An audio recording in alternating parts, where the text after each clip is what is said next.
Okay, Turn 10 Studios, listen up. We need to address some of the glaring issues in Forza Motorsport, mainly within the Forza GT category. I'm aware this is how it was on Forza 7, but having the cars packed into one giant mess of a division has to stop. It creates mass problems by making some a more viable option over others.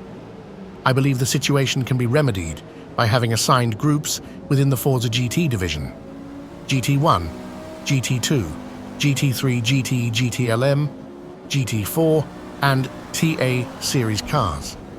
By ordering these cars into their respective groups, you can then either add an entirely new hopper lobby, one that picks two groups at random each race, making it a multi-class event, or rotate each Forza GT race between the different groups so that the cars that do see little use due to their performance during a race over others can finally be used. The Audi TT has finally been added to the list of cars that can be used in Forza GT. Having rewritten this part about the TT several times now, I originally had my doubts. I feared, due to its front-wheel drive nature, that it would have lacked the competitive edge against the other cars. But having used it recently, I'm surprised to see and say that it handles itself well, and it surprisingly holds its own against the rest of the field. I fear the TT will quickly become overshadowed by cars that players deem faster. We're already seeing this now with a lot of the current meta cars. I do fear the Audi will be viewed in a similar way as the Nissan GT-R LM Nismo, another car I feel gets dealt a losing hand on this game. However, unlike the Audi, it is for a somewhat good reason. The Nissan lacks the competitive edge against the others, having driven it at Daytona during the event for the build-up of the real 24-hour race. I do feel the Nissan could be converted permanently to all-wheel drive, something the car was supposed to do in real life, mainly during cornering, but I heavily digress. I'm most definitely not saying to make the Audi rear or all-wheel drive either. That would take a lot of character and charm out of the car. As it stands, people will likely look down on the Audi like they do the Nissan, despite the TT being fairly competitive. This is why I feel the GT division needs the group separation between them to help the cars that see little use shine on their own. There are two different things that can be done to deal with cars of similar stature to the Audi that would likely see little use. Apart from making groups within the division mentioned earlier, it would also benefit the Audi along with many other cars if a new permanent hopper lobby was made, one that ran alongside the TC and GT lobby. Recently, we had the month-long Formula Mazda event. By making that a permanent fixture and changing the name and poster to present cars from single-make championships, it opens up new avenues of racing. Cars that already exist on the game already, the Formula Mazda, the MX-5 Cup cars, the Audi TT. Even adding cars later belonging to other single-make Cup series like Fiesta Cup, Mini Challenge, or Clio Cup. Many of these cars can finally be given a permanent racing series, rotating each race to a different championship car or each day at midnight. The second thing to do would be to lower the KTM GT4 from its current PI.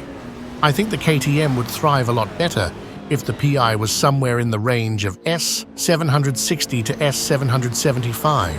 Where it currently sits, the KTM sees little use as it isn't a nice car to drive. It has its moments around certain circuits and in the wet, but the rest of the time, it isn't competitive and most certainly isn't worth the effort. Lowering the PI threshold for all GT4 cars around that area of PI would mean the cars can thrive on their own, not having to worry about trying to beat cars they shouldn't be racing against. The GT4 field is currently very limited, the KTM being the only one so far. However, from an image that sometimes appears on the featured multiplayer screen, we can see that the new Toyota Supra is ready to be added to the game, making it two more cars viable for the GT4 group.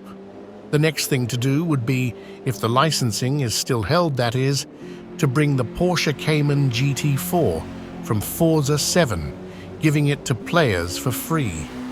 That way, it adds more cars to an ever-growing GT4 field, and having it free would put people at ease from having it as a car pass car.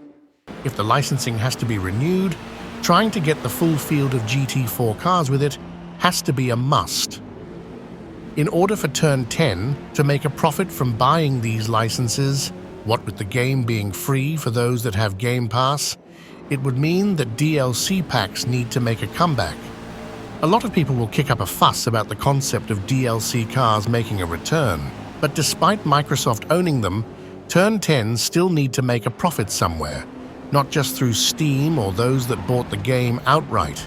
If it means getting good, quality cars through various licenses to bulk out the game, I will happily buy them, as it would mean more cars would be viable later on in other divisions or groups. For starters, the Porsche Cayman and Toyota Supra mentioned earlier. Then we have the Audi R8, the Maserati Gran Turismo GT4, the Ford Mustang, the Chevrolet Camaro, the Alpine A110, the Aston Martin Vantage, the Ginetta G56 GT4, the Mercedes AMG, the M4 GT4, the Lotus Emira, the McLaren Artura, and the Toyota GT86. The next car on the list is the KTM GT2, needing to be placed in the GT2 group. As it currently stands, this is one of 3 current meta cars to use on Forza GT, but it is one you see the least of. When it is in the race, it's certainly unrivaled at times, usually dominating the field around straight-line speed circuits. Typically with the right driver and setup, it can be quite phenomenal through the turns, on entry and exit. With the KTM being the only GT2 spec car on the game, although 2 others might qualify, the GT2 field would also need more cars added. Granted, the cars of modern-day GT2 are fairly limited, consisting of the Audi R8, the Mercedes AMG, the Maserati MC20 GT2, the Brabham BT63 GT2, the Porsche 911 GT2. That being the case, it isn't enough to warrant a full-blown DLC, not unless it's bulked out further with something like the hypercar class, another field that is incredibly lacking. Likely through no fault of their own, I must add. It's likely due to other games, the obvious ones on PC, having the licensing and are in an exclusivity deal or is rather expensive to get a hold of. The 2023 Peugeot, before the rumoured changes to this year's model, the Glickenhaus, the Vanwall, the M-Hybrid V8, the Porsche 963, under the guise of Proton competition. Along with the KTM, we have the other 2 meta cars, the Ferrari 488 Challenge and the 2018 Lamborghini Huracan. Fortunately, the Ferrari has seen little use online, as has the KTM since the Lamborghini was added, only ever making appearances around certain tracks. To put it simply, neither the Ferrari or Lamborghini should be racing against the GT3 cars. The Ferrari is stated to have less downforce, more weight, and more power than its GT3 counterpart. Now that we have the Ferrari 488 GTE added to the game, there's no need to let both Ferraris continue racing in this group. Instead, I think it would be a better idea to add it to the single make championship series, seen as that is what both the Ferrari and Lamborghini are from. At least by adding them to the list of single make championship cars, maybe even adding a Ferrari versus Lamborghini event inside of it too. Those that enjoy driving them still can. It also isn't unheard of that the Ferrari Challenge car raced alongside the GT2 field as a wildcard entry at Monza back in 2021. The Lamborghini isn't too far off its GT2 counterpart either, the Super Trofeo Evo 2 being an upgraded version of the Super Trofeo Evo, the one we currently have on the game.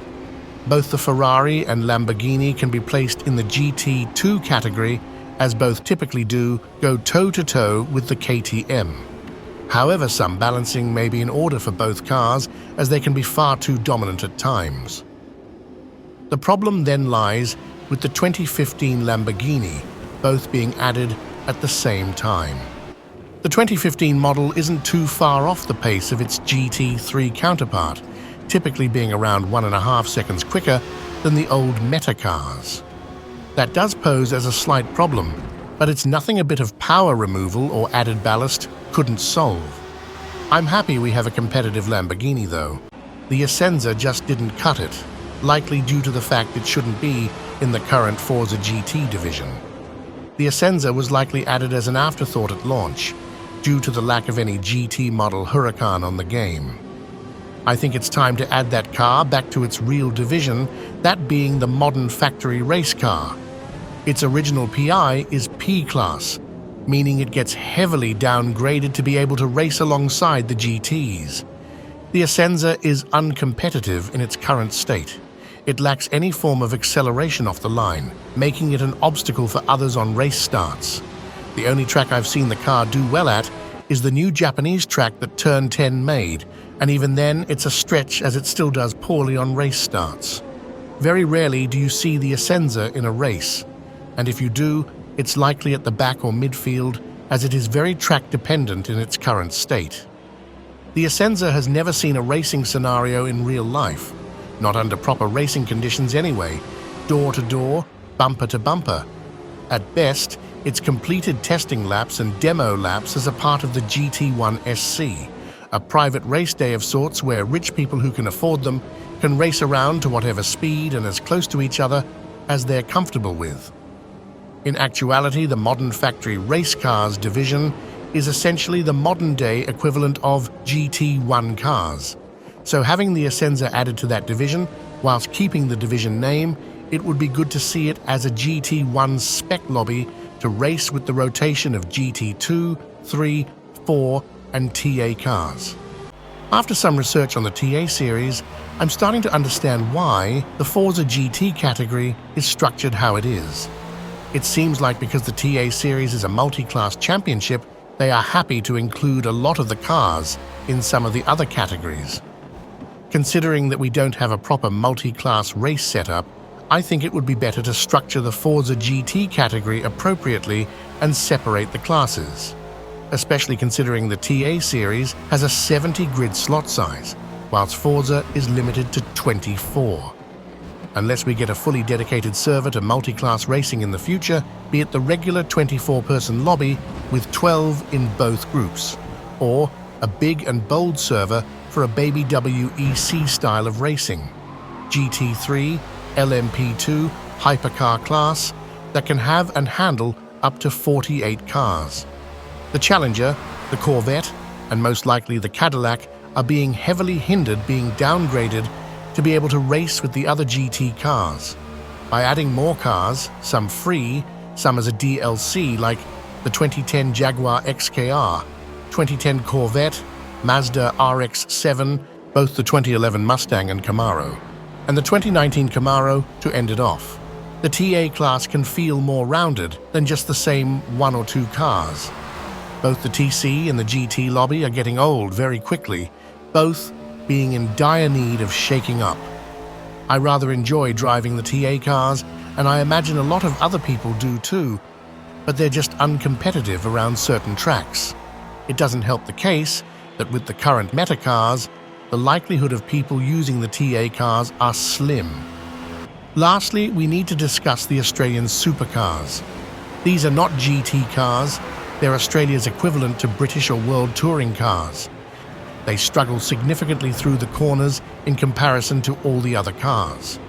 The only thing that's good about them is the straight-line speed advantage they have over the rest of the field, rivaling the meta cars. The V8s need to be given their own permanent category alongside TC and GT, or rotate the TC and V8s every race.